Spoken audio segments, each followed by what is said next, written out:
श्रद्धेय स्वामी जी के सानिध्य में एकत्र हुए हैं तो ये एक अत्यंत सुखद संयोग बनाता है।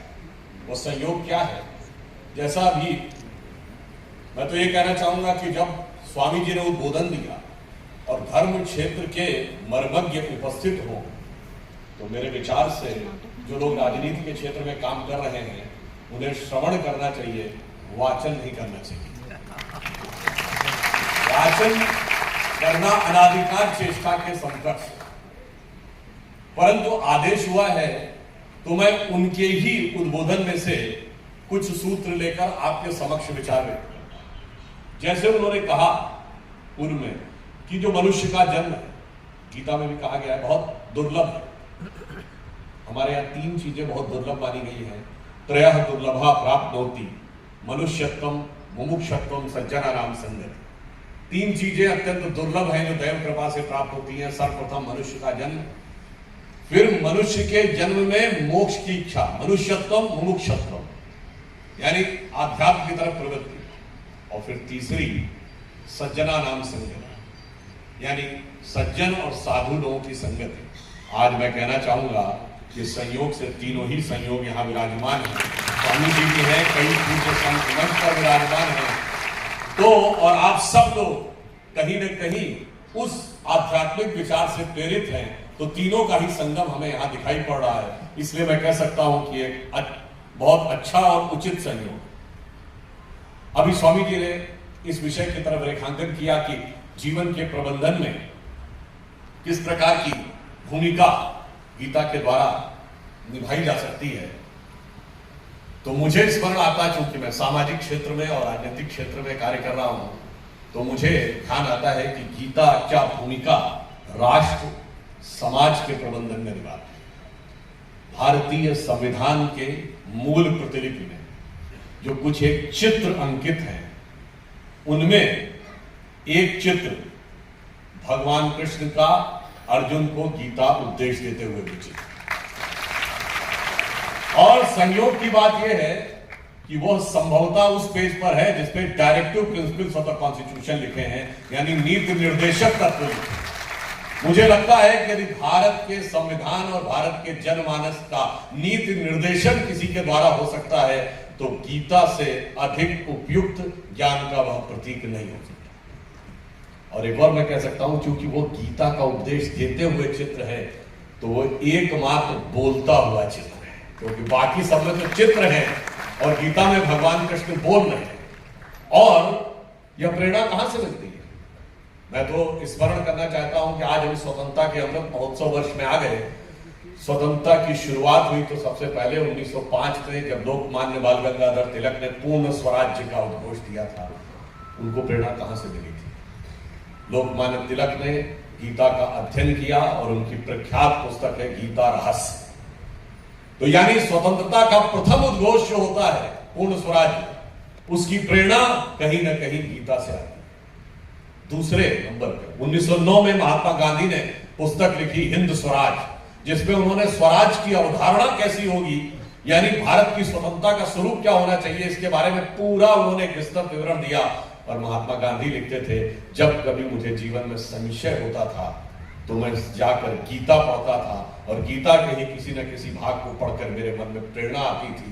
और आप सबको तो याद होगा, महात्मा गांधी ने तो कौसानी में जाके अनासक्ति योग के ऊपर पूरी पुस्तक लिखी है जो गीता से प्रेरित थी। इसलिए हमारे स्वतंत्रता और सामाजिक आंदोलन का जो प्रारंभ हुआ वो कहीं ना कहीं गीता के प्रारंभ से होता था। तो इसलिए बहुत उपयुक्त था कि directive principles of the constitution में गीता दिखाई पड़े। और जब अमृत काल आया है, आप याद करिए 2014 में जब माननीय प्रधानमंत्री नरेंद्र मोदी जी इस देश के प्रधानमंत्री बने और वो अपनी विदेश यात्रा पे गए, पहली अमेरिका यात्रा, तो आप सबको ध्यान होगा उन्होंने तत्कालीन अमेरिकी राष्ट्रपति बैरक ओबामा को क्या भेंट किया था? श्रीमद् भगवत गीता। ठीक है, कुछ लोगों को अच्छा नहीं लगा था, तो मैं कहना चाहता हूं कि ये कर्मों का फेर था या कर्मों का दंड था कि जिन लोगों को अच्छा नहीं लगा था वो कहां खड़े थे और जिन्हें अच्छा लगा था वो कहां खड़े थे। और मैं ये भी कहना चाहता हूं कि यदि अमेरिकी राष्ट्रपति को मोदी जी ने गीता भेंट की तो यह और भी अधिक उपयुक्त है। आज अमेरिका दुनिया का सबसे शक्तिशाली राष्ट्र माना जाता है और उसकी शक्ति का उद्भव कहां से हुआ था?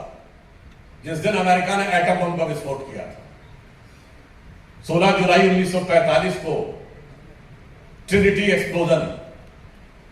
और उस परमाणु विस्फोट को करने वाला जो प्रमुख वैज्ञानिक था, architect of the Manhattan project, Robert Oppenheimer ने उस परमाणु विस्फोट के बाद लिखा था कि इसे देखकर मुझे गीता का वह श्लोक याद आता है कि जब भगवान विष्णु अर्जुन से ये कहते हैं कि संपूर्ण सृष्टि का सृजन भी मैं हूं, परंतु सहस्रों सूर्यों के रूप में जब उठता हूं तो संहार भी मैं ही हूं, काल भी मैं ही।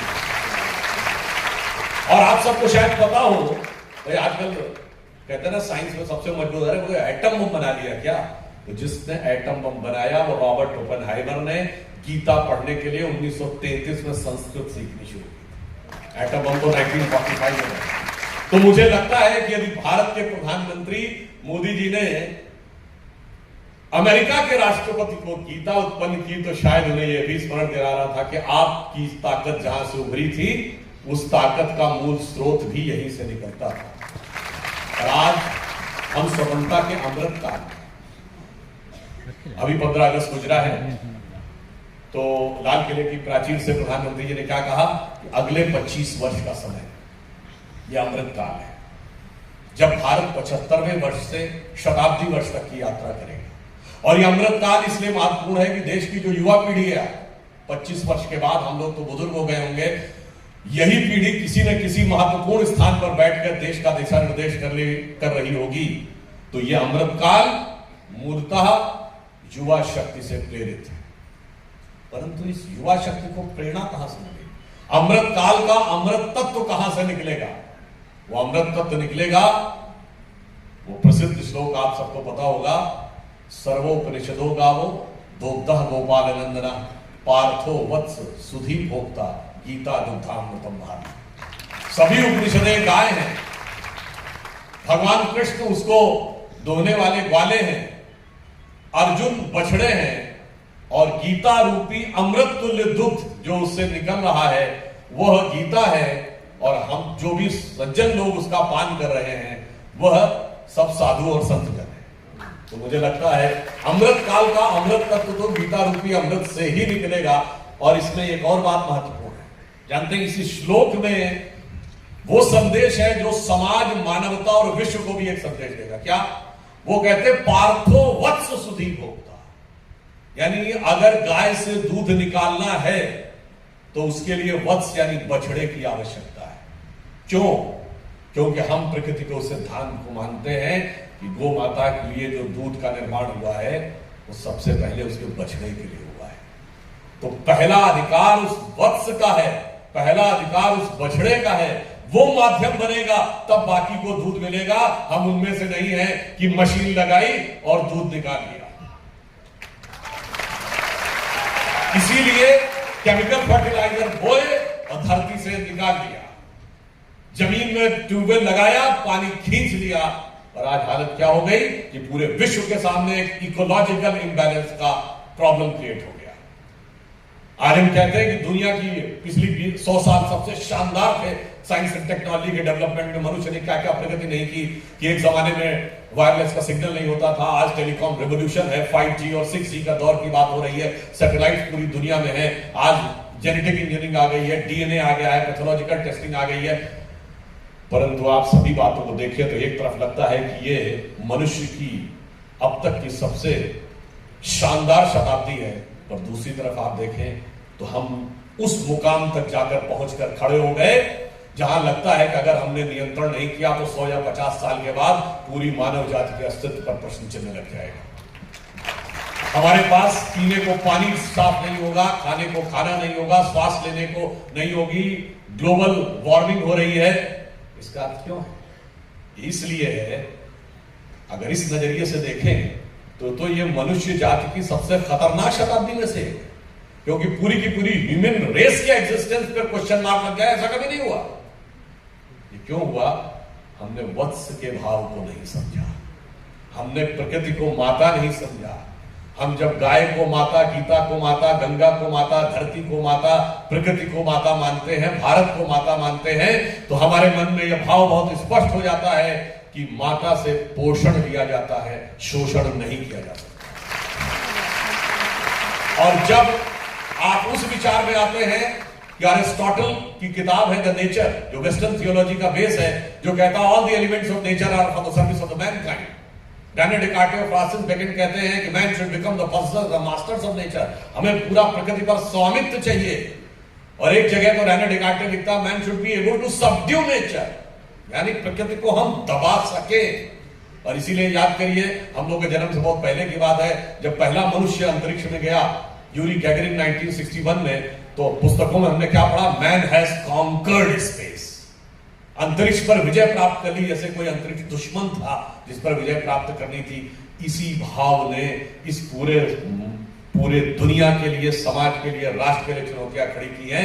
परंतु यदि गीता से आप प्रेरणा लेंगे तो आपको बहुत साफ समझ में आएगा। वत्स भाव से चलेंगे तो इसमें किसी प्रकार का कोई कॉन्फ्लिक्ट नजर नहीं आएगा। अब यहां पर मैं एक बात और कहना चाहता हूं कि संपूर्ण देश को और संपूर्ण विश्व को मार्गदर्शन देने के लिए जिस प्रकार की सूक्ष्म बातें गीता में, हमारे धर्मशास्त्रों में कहा गया, दो प्रकार की चीजें, श्रुति और स्मृति। श्रुति वो है जो सीधे ईश्वर के मुख से निकली, जैसे वेदों को श्रुति कहा गया, और स्मृति वो है जिसमें उसका संकलन हुआ और व्याख्याएं हुई, जैसे याज्ञवल्क्य स्मृति, मनुस्मृति, पाराशर स्मृति इत्यादि। परंतु गीता एक मामले में अद्भुत है, इसलिए कि जैसा स्वामी जी ने कहा कि 700 श्लोक है उसमें, और उसमें सीधे ईश्वर के मुंह से भी निकल रहा है, यानी श्रुति भी है, और उन 700 श्लोकों में कर्म की व्याख्या भी है, यानी स्मृति भी है। तो श्रुति और स्मृति दोनों का समन्वय यदि हमें देखने को मिलता है तो गीता में देखने को मिलता है। और यहां पर एक बिंदु और ध्यान देने योग्य है कि भगवान कृष्ण ही निष्काम कर्म का सिद्धांत क्यों देते हैं।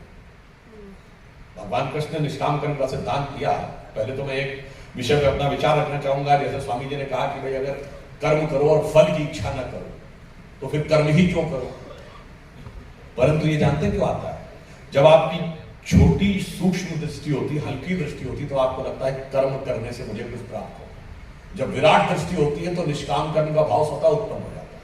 अब मैं आपसे पूछूं कि हम सब यहां बैठे हुए हैं, हम अपने शरीर को एक यूनिट मान लें और इससे माइक्रो लेवल पे बढ़े और फिर मैक्रो लेवल पे बढ़े। माइक्रो लेवल पे आए तो हमारा शरीर भिन्न भिन्न तंत्र से मिलकर बना है। Respiratory system, digestive system, circulatory system हमारी इच्छा से चल रहा है क्या?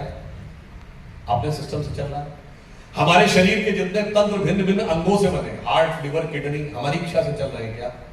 अपने नियम से चल रहे हैं। उसके अंदर जितने भी टिश्यूज हैं वो हमारे सिस्टम से, हमारी इच्छा से चल रहे हैं? नहीं।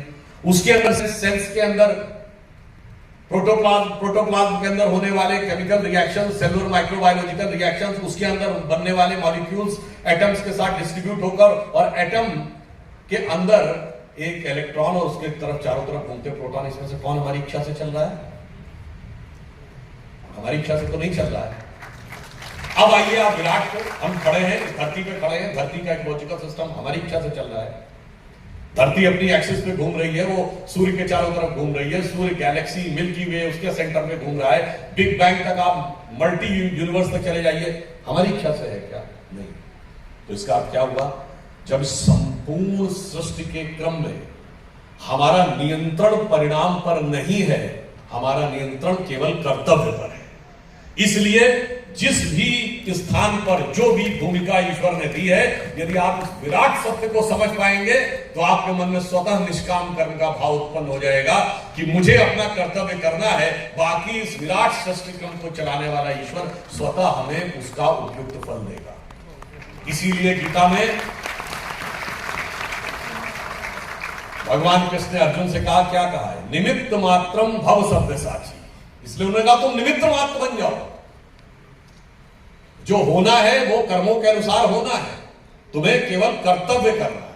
और जब निष्काम कर्म की बात कही तो इसलिए मैं कह रहा हूं, इसमें ऐसा नहीं है कि आपको कर्म का फल नहीं मिलना है, कर्म का फल मिलना है, पर वो एक बड़े वास्ट सिस्टम के थ्रू मिलना है। इसलिए आप जितनी कंसंट्रेशन के साथ अपना कर्म करेंगे, वास्ट सिस्टम के अंदर उसका रिजल्ट देने का जो व्यवस्था है वो स्वयं इस जन्म में मिलेगा, अगले जन्म में मिलेगा। कोई किसी का कार्य व्यर्थ नहीं जाता। जैसे आज आप सब कोई कहे अरे अगला पिछला जन्म किसने देखा है, तो मैं ये कहना चाहता हूं भाई, आप में से कितने लोगों को ये पता है कि आप जो आज खाना खाते हैं वो बोन मैरो में कितने दिन में पहुंचता है? 40 दिन। जो 40 दिन पहले आपने खाया था वो आज आपकी बोन मैरो में, आपको तो पता भी नहीं 40 दिन पहले आपने क्या खाया था। और आज जो खा रहे हैं वो व्यर्थ नहीं जाने वाला है, वो 40 दिन के बाद भी आपका साथ देगा। तो आपने जो सैकड़ों दिनों में जो कुछ खाया पिया वो आपके साथ है। तो ऐसा नहीं है कि आपको भले ही ना पता हो कि 40 दिन पहले और 100 दिन पहले आपने क्या खाया है, पर वो आपके शरीर में है, गुड एलिमेंट के रूप में भी, इन्फेक्शन के रूप में भी। तो आपको भले ही ना ध्यान हो कि हमने पूर्व जन्म में क्या किया है, परंतु वो आपके साथ है। इसलिए कहा गया है कि हम इस विषय के ऊपर और निष्काम कर्म का भाव कैसे प्राप्त करेंगे। भगवान कृष्ण की आप बाल लीला देखें, उन्हें सबसे प्रिय क्या है? मक्खन। और मक्खन कैसे खाते हैं? हंडिया में से निकाल के। पर हंडिया में से निकालते नहीं है, हंडिया तोड़ के खाते हैं। और हांडी भी उनकी मिट्टी की है, धातु की नहीं है। ऐसा क्यों है? और भगवान कृष्ण का नाम ही का एक कृष्ण, अर्थात वो काले। पहली तो ये बात बड़ी अजीब है, पता नहीं कहां से हम लोग के दिमाग में भर दिया गया है कि ये गोरा रंग जो है वो श्रेष्ठता का प्रतीक है, जबकि हमारे जितने भी भगवान हैं वो काले हैं, नीले हैं या सावले। भगवान राम, भगवान विष्णु, भगवान शंकर, भगवान कृष्ण। यहां तक कि रामचरितमानस में भी जब सीता माता स्वयंवर से पहले जाती हैं देवी की आराधना करने, तो रामचरितमानस में क्या लिखा है? देवी जी उनको क्या वर देती है? मन जाहि राचहि मिलहि सोवर, सहज सुंदर सावरो। गोरो तो नहीं बोला ना। अब पता नहीं कैसे जिन लोगों ने ये गोरा बनाने की वो क्रीमें निकाल दी है ना, उन्होंने हमारे दिमाग में ये भर दिया। अब देखिए, भगवान कृष्ण काले हैं, इसका अर्थ जानते हैं क्या? मक्खन उनको क्यों प्रिय? भगवान कृष्ण हमारे मन की उस अवस्था के प्रतीक है कि जब आप ध्यान लगाइए तो आपकी आंखों के सामने काला ही होता है। वो कृष्ण वर्ण जो है वो उस गहरे ध्यान की अवस्था, जिसका स्वामी जी वर्णन कर रहे थे, मेडिटेशन क्यों आवश्यक, उसका प्रतीक है। तो जब आपका मन जो है वो दूध की तरह है और संसार पानी की तरह है, दूध और पानी मिला देंगे तो सारा दूध पानी में मिलकर व्यर्थ हो जाएगा। परंतु यदि इस दूध को स्थिर कर लिया, मन को स्थिर किया, तो दूध स्थिर होकर क्या बनता? दही। और जब स्थिर होने के बाद उसका मंथन किया, दही को मथा, तो उसमें से क्या निकलता है? मक्खन। तो जब प्रवृत्तियों को अपने अंदर स्थिर करके, मन को स्थिर चित्त करके, प्रवृत्तियों का उन्नयन करके मंथन करते हैं, तो आपका मन उस अवस्था में आ जाता है जो नवनीत है, मक्खन है। अब मक्खन को पानी में डाल दीजिए, डिसॉल्व नहीं होता है। यानी अब आप मन की उस अवस्था में जाकर कर्म करिए तो निष्काम कर्म आप कर सकते हैं। इसीलिए भगवान कृष्ण को, और मैंने आपसे कहा वो हंडिया मिट्टी की क्यों है? क्योंकि वो मिट्टी शरीर का प्रतीक है। और हंडिया तोड़ के क्यों मक्खन खाते हैं? ये जो स्वामी जी ने कहा ना, सब कुछ केवल इंद्रियों के सुखों में ही आप लगे रहते हैं। तो जब आप इस शरीर के सुख की, काया के बंधन को तोड़ पाएंगे, तब वो वाला मक्खन मिलेगा। इसलिए भगवान कृष्ण और उनका जो ये उपदेश है, ये पूरी तरीके से हमें यह स्पष्ट बताता है कि जीवन में किस प्रकार से हम निष्काम कर्म को समझ सकते हैं, अंतर से भी और विराट से भी। इसीलिए आप जितना अंदर जाते हैं, बिहारी जी का एक दोहा है, या अनुरागी चित्त की गति समुझे नहीं कोय, जो जो डूबे श्याम रंग त्यों त्यों उज्जवल हो। तो जब आप ध्यान लगा के अंदर उतरते हैं तो पहले तो आपको दिखता है कि श्याम रंग दिखता है, और उसके बाद सारा का सारा जो उजाला है वो दिखने लगता है। और ऐसा नहीं, आपने सुना होगा, उनका एक बड़ा प्रसिद्ध दोहा था, मेरी भव बाधा हरो राधा नागर सोए, जा तन की झाई पड़े श्याम हरि धुति होए। इसके ऊपर एक मुस्लिम कवि हुए हैं जिन्होंने, शफक साहब, जिन्होंने ये लिखा है, मेरी अफकार दुनिया दूर कीजिए राधिके रानी, के जिनके साए तन से हरे हो श्याम पुरानी। और इतना ही नहीं है, भगवान कृष्ण की भक्ति में वो क्षमता कि कृष्ण भक्ति के सबसे बड़े कवियों में से एक क्या माने जाते हैं? रसखान, सैयद इब्राहिम रसखान माना जाता है। उनका जन्म काबुल में हुआ था, समाधि वृंदावन में। और वो क्या कहते हैं, आप सबको पता है कि उनका तो बड़ा प्रसिद्ध है ना कि मानुष हो तो वही रसखान, बसो ब्रज गोकुल गांव के ग्वाल। यानी मनुष्य के रूप में अगला जन्म पाऊं तो गोकुल में ग्वाल बालों के बीच। जो पशु हो तो कहा बस मेरो चरौनी, तो नंद की धेनु में जा रहा।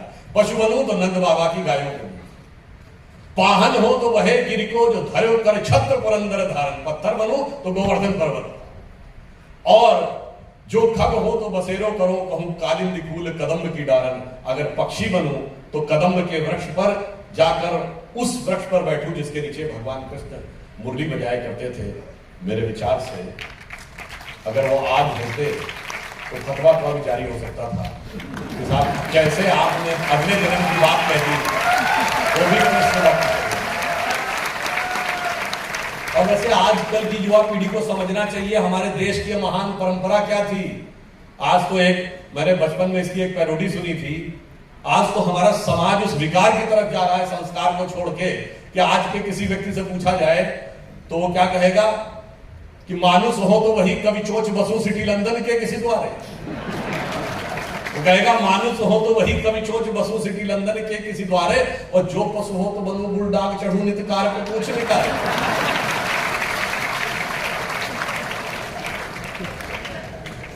तो मैं सिर्फ यह कहने का प्रयास कर रहा था कि हमारे अंदर का जो भाव है वो कितना गहरा है। अभी स्वामी जी ने इस विषय का जिक्र किया कि हमसे टीवी डिबेट में पूछा गया कि 5 चीजें क्या हैं, तो मैं याद दिलाना चाहता हूं। उन 5 चीजों का स्रोत यह था कि पिछले 15 अगस्त को जब प्रधानमंत्री जी ने कहा था कि हम अमृत काल में जा रहे हैं, तो 5 बातें उन्होंने कही थी कि अमृत काल में 5 हमारे लक्ष्य हैं। नंबर 1, भारत को विकसित राष्ट्र बनाना है, 2047 तक नंबर 1 की अर्थव्यवस्था बनानी है। दूसरा क्या था? गुलामी की मानसिकता के हर प्रभाव से अपने को मुक्त करना। तीसरा यह है कि अपनी संस्कृति और विरासत पर गर्व करना है।